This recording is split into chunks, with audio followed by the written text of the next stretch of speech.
You're listening to the Be a Better Lawyer podcast with Dina Cataldo, episode 141. So how do high-achieving lawyers break through generations of being taught that we have to grind ourselves into the ground to get results for clients, build a successful business, and create a life we love? While law schools are busy teaching the rule of law, they're slacking on teaching us how to be a better human to create for ourselves the success we thought we'd achieve after law school. This podcast bridges the gap between law school and life. Hello there. How are you doing today? All right. So if this is your first time listening to this podcast, this particular episode may not be the best episode to start with. You may want to start with one of the last few episodes. Today we're going to be talking about some advanced concepts. Allow yourself to be in that uncomfortable space. Whenever we learn anything new, there's an uncomfortable space where our brain freaks out. Allow your brain to freak out. That is the space where we grow in. Before we get started, I wanted to say thank you to everyone who attended my planning masterclass for lawyers last weekend. I had a lot of fun and I plan on doing many more of them. I have a couple I'm thinking about that I want to do this month. And if you're thinking, what? I did not know you were doing a live masterclass this weekend. What's up with that? It's because I really only talked about it on Instagram and my email list this time around. If you want to make sure you don't miss the next masterclass for lawyers, go to my website and download anything there. You can go to dinacataldo.com/141 where I will place links for, you know what, I'm going to place a link to the replay for the planning masterclass if you missed that, because I want to make sure you get it.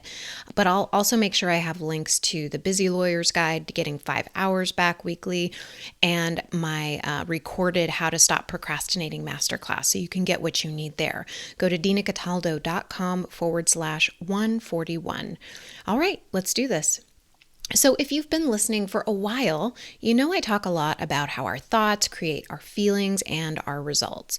If you're listening to this podcast, you probably believe that to a certain extent.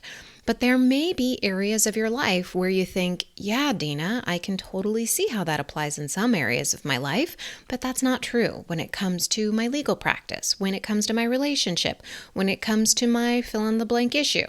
And I used to think that too. I wasn't always on board with this thoughts create what I have in my life belief. I knew for sure that when I set my mind to something and worked really hard, then I could make things happen. The work really hard piece was more important to me than the thoughts part, though. In my mind, having an outline of a goal was great. Then all I needed to do was work really hard to achieve it. And you may be on board with that so far, but I want to take you all the way. It wasn't until I seriously dove into my thoughts and seeing all the negative crap that was in my brain that I realized how I was holding myself back in my life and how I was really making it a lot harder on myself to achieve my goals. I was creating the procrastination, the overwhelm, that grinding, that anxious feeling that I had. So I had to clean all the crap out of my brain and start thinking completely differently. And that meant going against almost everything I'd been taught growing up. I'll have lawyers who come to me and they just can't imagine that changing their thoughts will have that much of an impact on how they feel.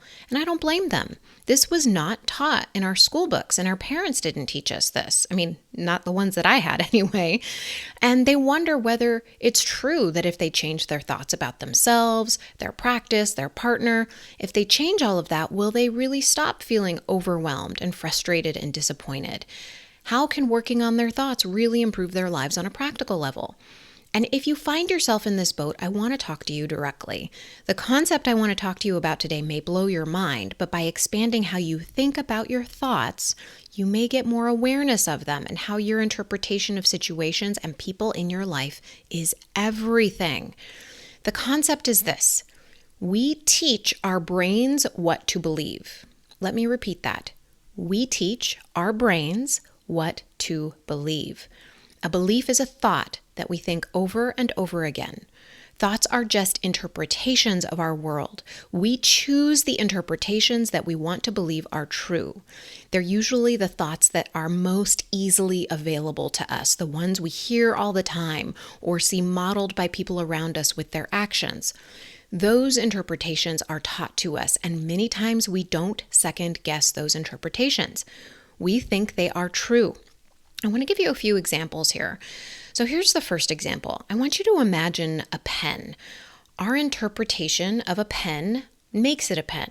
We have thoughts about that item, that object, that it can be used to write things, and we call it a pen. We know that if a pen has a cap, that we take it off to use it. If it has a clicker at the end, we press it down to write with it.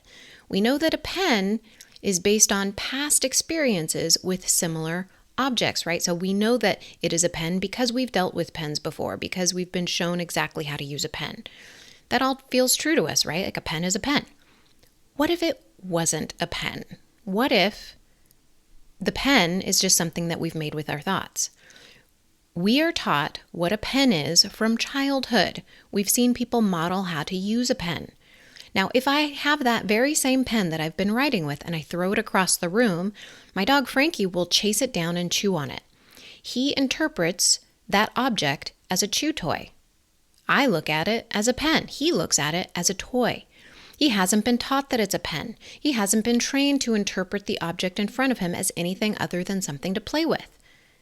And that's the same thing that a baby would do, right? They wouldn't know what to do with a pen. They don't have that same knowledge, that same interpretation of the object.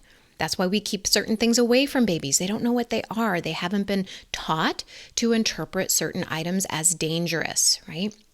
This is an abstract concept, but if you understand it, then it may make it a bit easier to understand how this law of nature that we teach our brains what to believe applies to everything. Here's another example. Let's look at language. If you've ever seen Arabic script, you'll know that the letters and numbers are a beautiful calligraphy. And in Arabic, you write from left to right instead of right to left like we do in English. And when I was a little kid, I would scribble really pretty, doodles, and I would pretend that it was a fancy foreign language, right?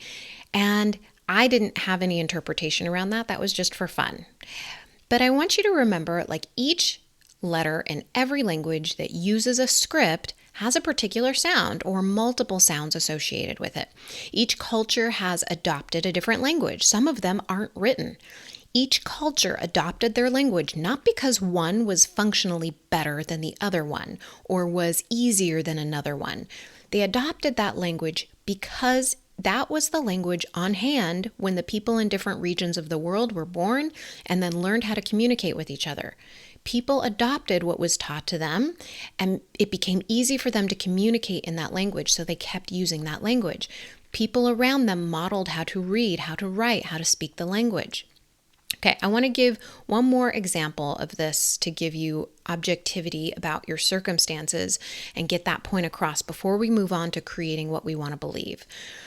So I have a dog named Frankie and a cat named Rocco. I adopted Rocco from a shelter about 10 years ago, and I had to give him up to my parents when he bullied my other cat. It was really sad. Anyway, sometime after Rocco moved away, I adopted Frankie. Rocco then moved back into my house, and I watched as they influenced each other's behaviors just by being in the same house.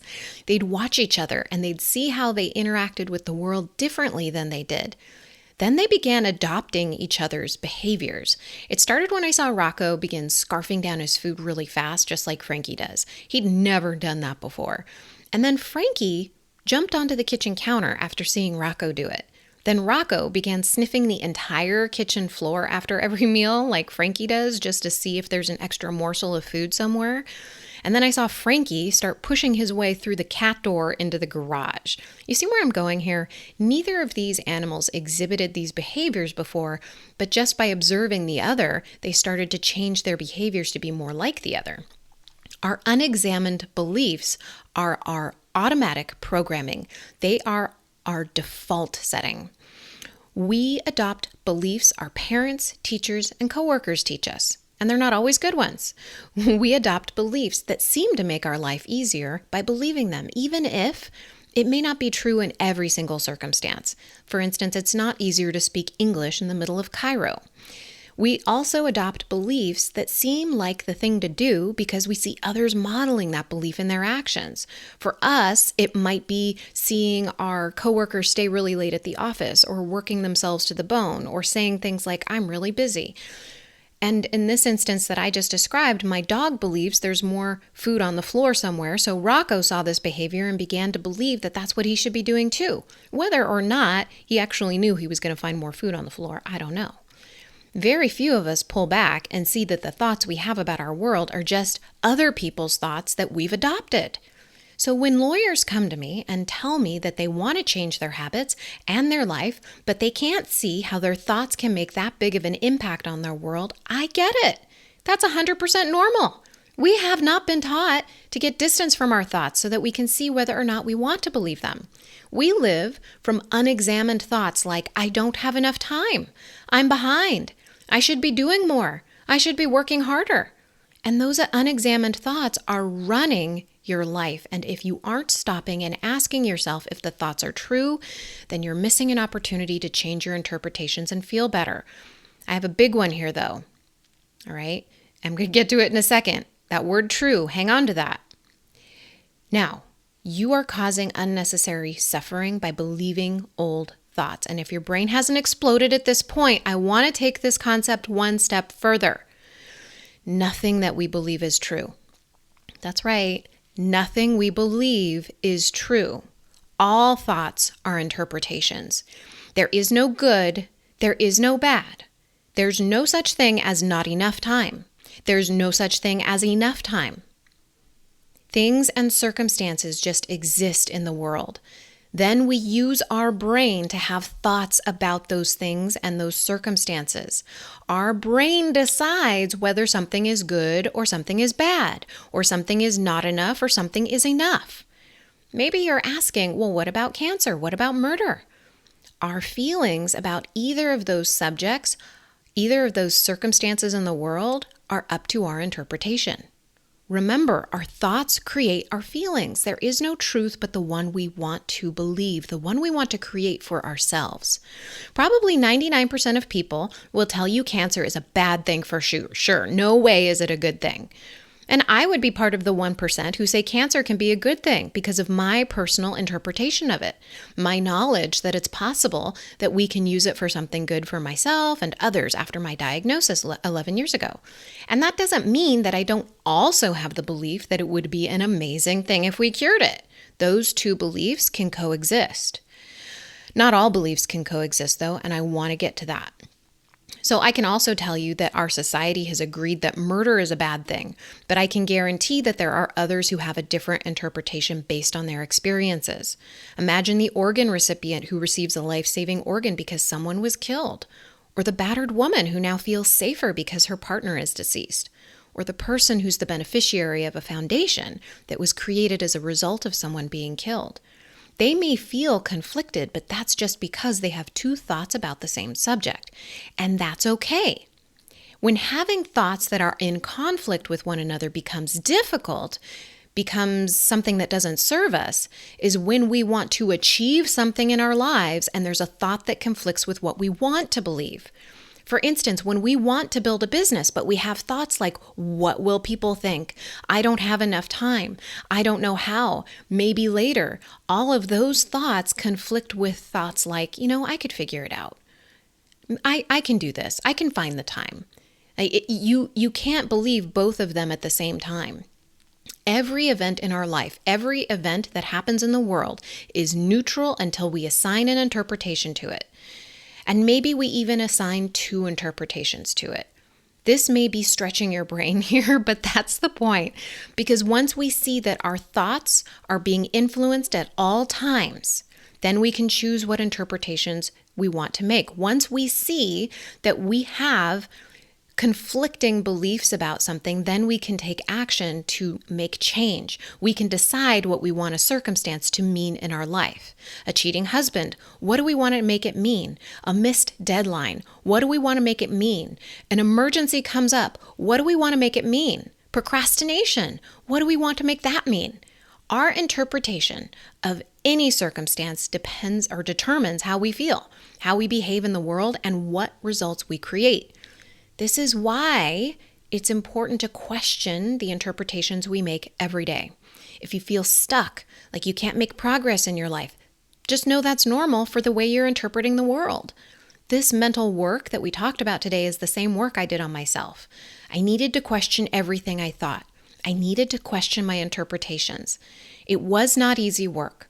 I had to open my mind up to this because your brain, if your brain is kind of expanding right now, if it feels stretched, that is because you're just getting access to this new thought, this new interpretation of the world. And it's really easy to close down when we get this feeling that's uncomfortable. But when you keep an open mind and a willingness to see what maybe you've been avoiding seeing, you can make change. It's doable. I work with people one-on-one on this all the time. So they have a guide through the process because this is also can be mind-blowing work. I know it's mind-blowing for me every single time I do this work. That's what is the most helpful for me, and I know that's what's helpful for so many people. If that work interests you, you can book a call with me at dinacataldo.com. All right, so this podcast was a deep one. If you have questions, come find me on Instagram. I'm at dina.cataldo. DM me. I'm there for you. And I love this kind of topic. So if you like this kind of mind expanding topic, if this is something that really interests you, I'd love to know more. I'd love to hear from you. All right. I will talk to you soon. You may want to listen to this one again, okay? All right. Bye.